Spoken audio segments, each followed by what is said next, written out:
We have two more interesting small ticket acquisitions, and these would fall under what Blume characterizes as more like not acqui-hires, but one step further, where probably the investors are making a little over their capital back.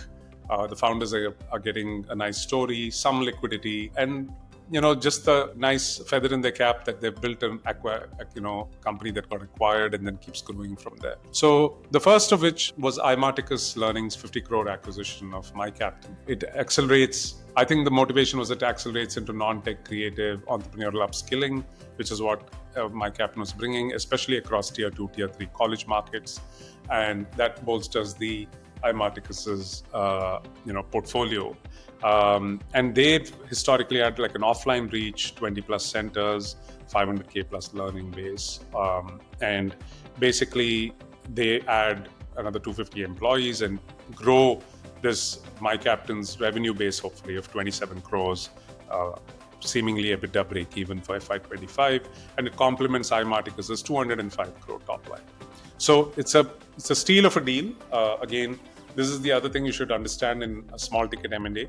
When revenues are subscale and this doesn't look venture fundable to be able to hyper grow, the business naturally grows at a slower pace and has probably been built very frugally. So as long as the founders are making some money and it's a win-win for everybody, and hopefully maybe whoever's continuing, like in most M&A, has some upside in the new company, in the acquirer, in Imarticus, then they'll see the upside through working hard in the new company as well. So from what little we know, MyCaptain will be run as a fully owned subsidiary and then integrating its programs and platforms into the Imarticus ecosystem. More learners from campus can avail of both of these. As I said, the geographic reach, complementarity, the addition to college skilling and campus networks, leadership and talent infusion, and then aggregate accretive nature of revenue and EBITDA all seem to be drivers for this particular acquisition.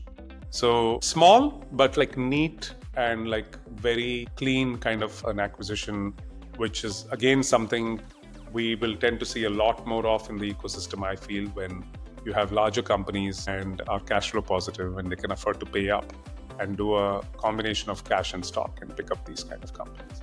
So we don't know the specifics typically in these smaller acquisitions, but we've shared whatever we've picked up from public sources. We should move to the Capillary acquisition. They acquired a company called Cognitive, and the motivation there seems to be Capillary, as you know, is into loyalty management and essentially is a sort of a retail software play, and they will also buy products that they can be adjacent, and they have some global presence. Now, when you buy a technology company which can be additive in terms of offering to these customers, then it helps for more rapid expansion into those geographies, into those customer bases. So they're already in North America, Australia, New Zealand, Southeast Asia, Middle East. So basically, by acquiring Cognitive, this is one of those deals where everything's undisclosed, so I don't know the deal value.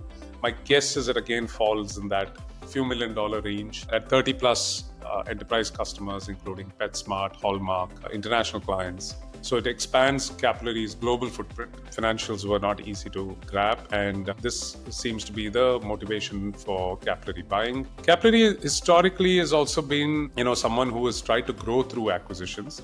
It's over a decade-old company, and I think they see value in being able to grow through acquisitions, which becomes the norm in software beyond a particular scale. So these were the two smaller acquisitions we want to cover.